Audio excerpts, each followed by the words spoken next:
A veces la vida empieza donde debería terminar. Tenía apenas 8 años cuando escuché la frase que me rompió por dentro. Ya está, don Rafael. Se la puede llevar. Mi madre no me miró a los ojos. Mi padre tampoco. Solo sujetaban con fuerza 2 sacos grandes de harina, como si yo valiera lo mismo que eso. Ese día, fui vendida. Por comida. Como si no tuviera alma. Como si no importara. Me llamo Carmela, y nací en un pueblito seco y olvidado en la Sierra de Almería. Allí, el hambre no era visita, era residente. Éramos 5 hermanos, y yo era la más callada, la que no peleaba por el trozo de pan duro, la que dormía en el rincón frío sin decir nada. Tal vez por eso fui la elegida. Tal vez por eso fue más fácil para ellos dejarme ir. Recuerdo el carro de madera, el crujir de las ruedas sobre la tierra seca, y la cara de ese hombre. Don Rafael tenía los dientes manchados de tabaco, la voz ronca y unas manos como cuero viejo. No me habló en todo el camino. Solo me lanzó una manta sucia cuando empezó a oscurecer. Y yo, en silencio, abracé mi tristeza como si fuera una muñeca invisible. Llegamos a una casa vieja, apartada de todo. No había otras niñas. No había risas. No había juguetes.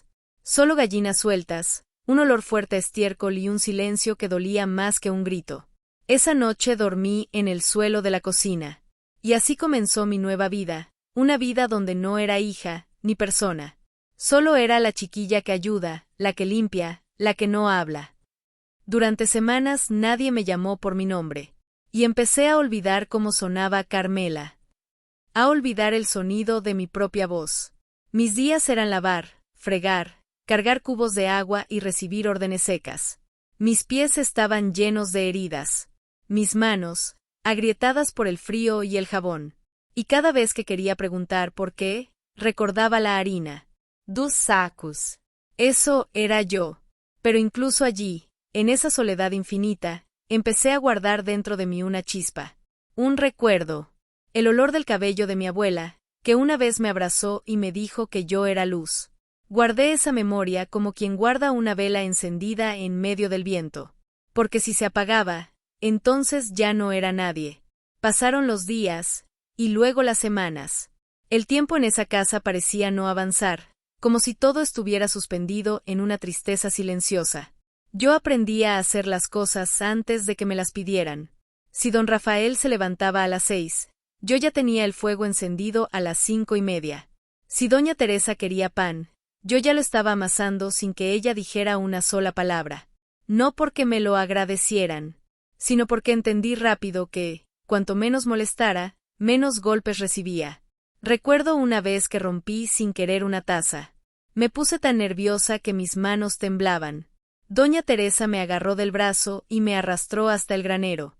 Allí me encerró durante 2 días. Sin comida. Sin agua. Con solo el sonido de las ratas rascando la madera. Cuando salí, mis piernas apenas me sostenían. Pero no lloré. Ya no lloraba. Como si mis lágrimas se hubieran secado de tanto esconderlas. A veces escuchaba a otras niñas jugando al otro lado de la cerca. Me escondía para verlas de lejos. Saltaban la cuerda, se reían, se empujaban entre risas. Y yo, agachada detrás de un árbol, me preguntaba si algún día volvería a reír así. Si alguien alguna vez me buscaría. Si mi madre pensaba en mí. Si recordaba la ropa que llevaba aquel día. Sí, al menos, me extrañaba un poco. Pero en el fondo, ya sabía la respuesta. No se vende a quien se ama. Cumplí 9 años en silencio. 10 también. Ningún pastel, ninguna vela. Solo el crujido del pan viejo que me daban por las mañanas, y el mismo vestido remendado que ya me llegaba por las rodillas. Aprendí a hablar poco, a caminar despacio, a hacerme invisible. Pero había algo que no podían quitarme. Las historias. Cada noche, antes de dormir, me contaba a mí misma cuentos que inventaba. Me decía que había un lugar donde las niñas dormían en camas con sábanas suaves, donde las mamás se abrazaban fuerte, donde nadie gritaba, donde no existían los castigos sin razón. Era mi forma de seguir respirando. Una noche, mientras lavaba ropa en el río, vi pasar a un hombre a caballo. Me miró. Yo bajé la cabeza, como siempre. Pero él se detuvo. Se bajó del caballo y me preguntó cómo me llamaba. Tardé unos segundos en responder. Carmela, susurré. Fue la primera vez en años que decía mi nombre en voz alta. Él asintió, sin decir nada más, y se fue. Esa noche no dormí. Esa mirada me acompañó toda la madrugada. Fue la primera vez que alguien me vio como persona. No como sirvienta. No como carga. Como niña. Como alguien con nombre. Y ahí, sin saberlo, una semilla empezó a crecer dentro de mí. Una pequeña esperanza. Una pregunta que nunca me había permitido hacerme. ¿Y si mi historia todavía no está escrita? Pasaron algunos meses después de aquel encuentro fugaz con el hombre del caballo, pero su mirada seguía viniendo a mí en las noches más frías.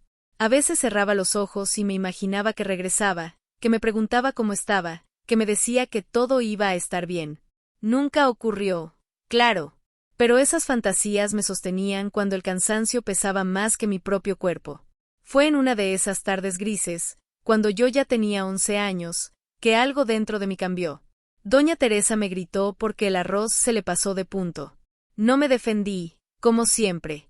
Pero esa noche, mientras tallaba el piso con cepillo, sentí algo distinto, rabia. Una pequeña chispa. No por el golpe, no por el grito, sino porque de repente comprendí que aquella no era mi casa, y que nunca lo sería. Y que yo merecía una. Empecé a observar. A escuchar conversaciones. A memorizar los días en que don Rafael iba al pueblo. Los horarios en que los vecinos pasaban por el camino. Y cada vez que podía, me acercaba al río, no solo a lavar, sino a escuchar, a entender por dónde salía el camino que llevaba más allá de los campos que me rodeaban. Era como si en mi cabeza empezara a trazar un mapa secreto. Una tarde, mientras limpiaba el gallinero, escuché a doña Teresa discutir con su marido. Gritaba que ya estaba cansada de mantener a una boca más, que la harina se había acabado hacía semanas, que ya ni para pan tenían. No me vieron, pero yo los escuché todo. Y fue ahí cuando lo supe.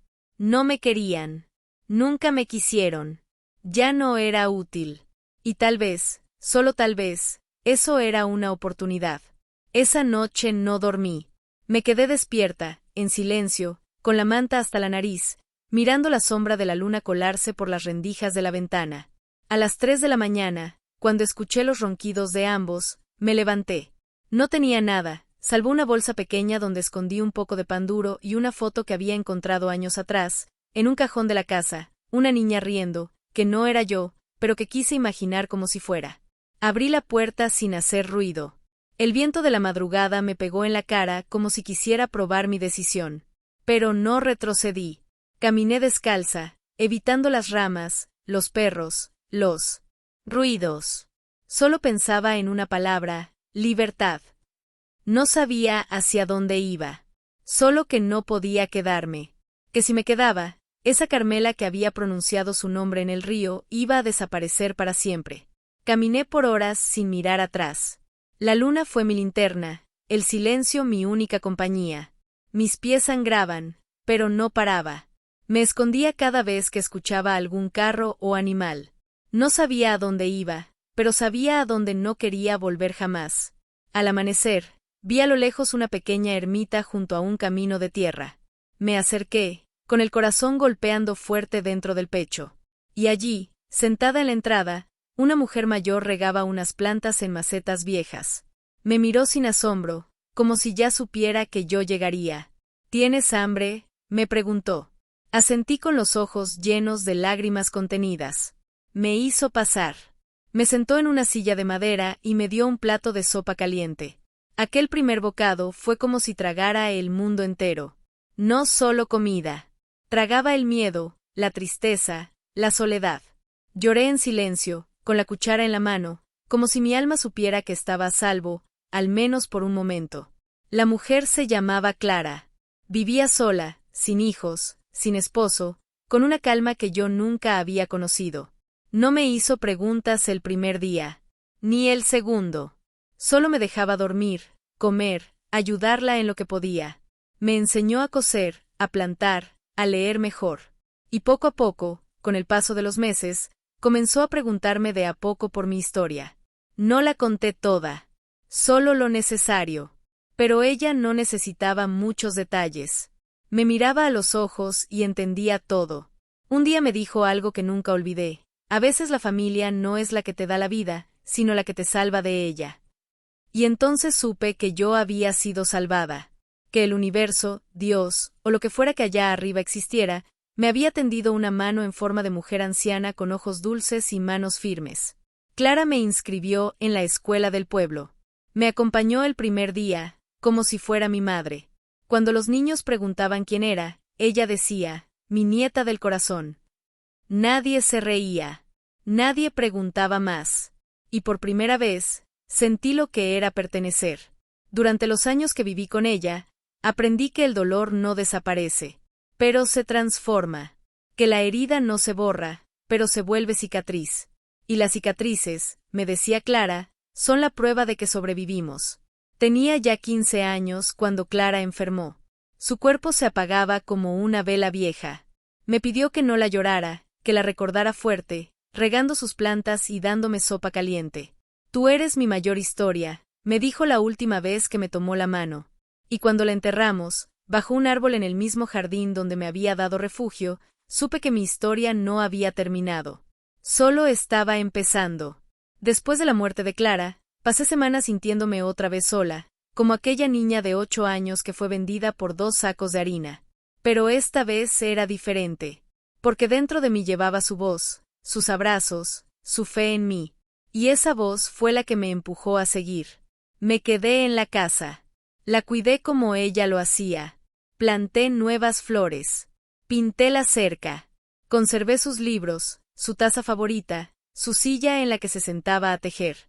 Y cada mañana, cuando me sentaba en el escalón de la entrada, sentía que ella seguía ahí, en el aire, en el canto de los pájaros, en el aroma a menta que tanto le gustaba. Pasaron los años, y esa casa fue mi hogar. Terminé mis estudios, conseguí trabajo en la biblioteca del pueblo y, con el tiempo, adopté a una niña que había sido abandonada en la plaza, como yo lo fui una vez. La miré a los ojos y le dije, aquí sí te van a querer. Y así, sin haber dado a luz, me volví madre.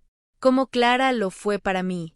Hoy, ya con canas en el cabello y arrugas en las manos, cuento esta historia no para que me tengas lástima, sino para que sepas que el dolor no te define, que tu origen no es tu destino, que incluso cuando todo parece perdido, siempre puede aparecer una Clara en tu vida. Si llegaste hasta aquí, si algo de mi relato tocó tu corazón, te invito a que dejes un comentario contándome desde qué parte del mundo me estás escuchando. Tal vez tú también tengas una historia que necesita ser contada. Y si sientes que esto le puede servir a alguien, comparte este video, porque nunca sabemos en qué corazón puede sembrarse una semilla de esperanza. Y recuerda, aunque te hayan vendido, aunque te hayan roto, tú no estás rota. Tú estás viva. Y mientras estés viva, tu historia sigue escribiéndose.